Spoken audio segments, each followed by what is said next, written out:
their age and glory. As always, I'm Penguins! Penguins, penguins, penguins, penguins, penguins!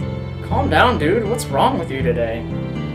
I'm sorry, it's just we're reviewing a game that's just really close to my heart. Club Penguin. Dude, I haven't even thought about that game since I was like 7. True, but Club Penguin was part of most of our childhoods. From its early conception in 2005 all the way to today. Club Penguin has captured the imagination of millions of children through its simple gameplay and interactivity with people all around the world. Which is why I want to review it today. Okay, I guess that makes sense. But come on, Eric. We all know you still play this game in your closet when no one else is home.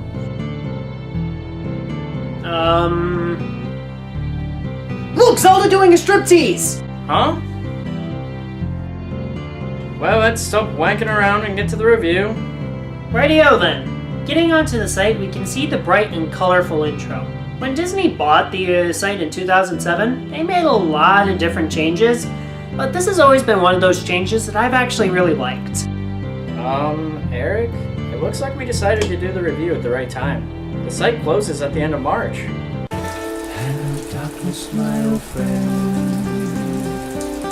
Actually, this doesn't bother me as much as you might think.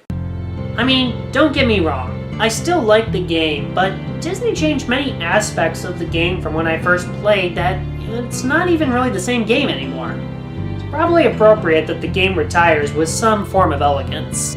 They're replacing it with an app. Club Penguin Island. So, creating a new penguin, we can use your username, penguin color, and then we can get on with exploring the island. And if there's one thing that other MMOs can learn from Club Penguin, it's a lack of tutorials. Don't get me wrong, there's a basic tutorial, but it doesn't bombard you with every single mechanic in the game that you might need to know. It allows you to explore and learn the game at your own pace. No need for someone going, "Hey, listen." Ah, great, that'll take an hour to get the stains out. So one of the best elements of Club Penguin is, of course... Strippers? Wait, clubbing? Clubbing penguins? For the love of God, stop talking! No, I was going to say the games, Patrick. The games! Oh, that was guess number 53 after pole dancing penguins. Oh, God, you're spending way too much time on DeviantArt. How has your antics not shut us down yet? So we tried to play most of the games, well, at least to a certain point. Not sure when, but Disney decided to make them members only after the first few levels.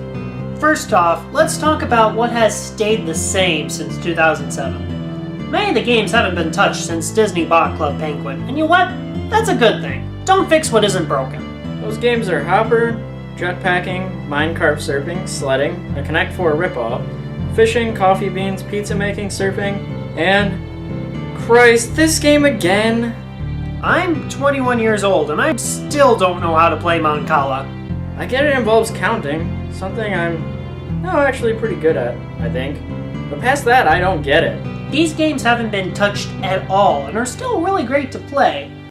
Of course, then there are the arcade games in the nightclub. How is it a nightclub when it's never nighttime? For some reason, when it comes to some of the arcade games, they require a membership after a certain level. Level 5 seems to be the most common one. And this segues into things that could bugger off because Disney is a corporate vacuum cleaner LLC. Many of the games that were introduced after 2007 have some sort of membership restrictions. Granted, they existed before the Disney buyout with the ability to buy clothes and decorate your igloo, and some game modes being locked out. But Disney took it to a new level. It's like Disney off its memberships everywhere it could find without having a Kleenex to clean up the mess afterwards. That was revolting, and I apologize for that. But seriously, if Disney can find a way to make a buck off of you, it will do it. You want to record music? You need a membership for that. You want to play more than the first level of Puffle Rescue? You need a membership for that. You want to play more interesting levels in the submarine game? You need a membership for that. You want to enter a secret area? You need a membership for that. You want to wear a piece of clothing that you bought when you were a member? You need a membership for that. Well, I think they get the idea. Without a membership, you're pretty much boned. The worst part is, it wasn't your wallet Disney was going after. It was your parents. No kid had $60 sitting around for a membership at that age. So much to your parents' dismay, you begged for that year membership until you got it. Sorry, Mom. Then comes the things that Disney changed in the formula that I'm not really sure how to feel. For example, in the game there is a pirate penguin named Rockhopper, and he would come once a month to the lighthouse and you could buy some cool merchandise that only he would sell. That once a month became almost weekly, however, once Disney bought it, which isn't bad, but it makes those visits and looking through the telescope to figure out where he is less special. What about the theater? Oh yeah. You see, before Disney bought out Club Penguin, there was only a few chairs between the pizza shop and the pet shop. But then Disney built this amazing theater that always had new plays every month and had different costumes, so that way members can actually buy some of the outfits and participate in the plays. In fact, let's go to the theater now. Are you freaking kidding me? A mall? Really? Of all the things they could have put there, they had to put a damn mall. On a small frozen island that supports local business. Like we don't have enough of this shit in real life. Disney figured, hey, let's tear down the local theater because penguins need more places to shop in a convenient location. No. Just no. Why must every game ruin my childhood by dropping a mall where one ought to never be? Eric, can you believe this? Eric? This is more fun than Escalatorland! Whee! How about we just go to the sports shop and just get this over with? What happened to the sports shop?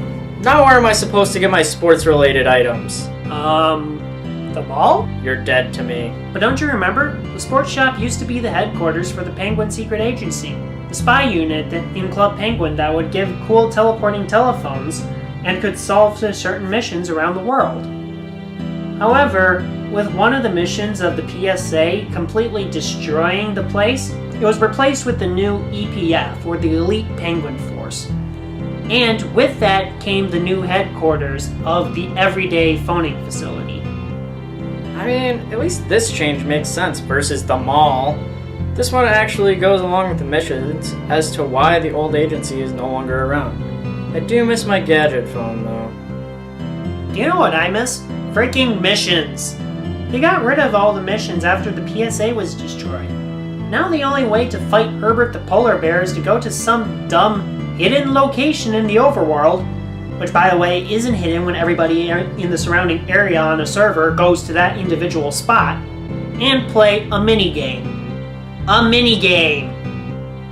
The old missions had so much character to them, and the fact that Disney abandoned this concept is truly missed potential. Yeah, that was a bit of an oversight and lack of caring on Disney's part. I mean, this game isn't all bad, though. It's really the first online environment that's safe for kids to wander around the island and get together with their friends. That's true. And even with the changes, it's still a social experience for everyone. I still remember my friend Brian showing me the game for the first time, and of course telling me about where the iceberg was, or the hidden dojo. Well, that was before it became known to everybody in their Antarctics. I remember playing with my real-life friends on Club Penguin before there was even a Skype. I remember putting on a hat and dancing to see what new animation that hat would give me. I remember buying a Puffle and giving them a new home as their new beloved pet owner. Club Penguin was really an anomaly of the mid-2000s. Before iPhones took over the market, and before YouTube was a valid source of entertainment, Club Penguin showed us as kids that there was more people out there to interact with than just our closest friends and neighbors. It was our introduction to the internet, filled with friends, entertainment, and cool secrets if you knew where to look for them. Well, that feels like a good place to wrap things up. So, what do we rate it? Simple. Club Penguin gets glorified today. Don't get me wrong, Club Penguin has its problems. But with its 12-year legacy of allowing us to be able to learn how to experience and interact with other people, it won't be forgotten by these two reviewers anytime soon. So, my question is, do we even want to know what the app's going to be like? I don't know, I mean, I feel like we should. I don't want to, but we really should. Yeah, reboots are usually terrible. In any case, Club Penguin, you will be missed. For those of you that don't know, it's shutting down on March 29th of 2017. Even if you missed it or never even heard of it, this was a nostalgic look back at Club Penguin. And with that being said, this is Raging Glory, signing off.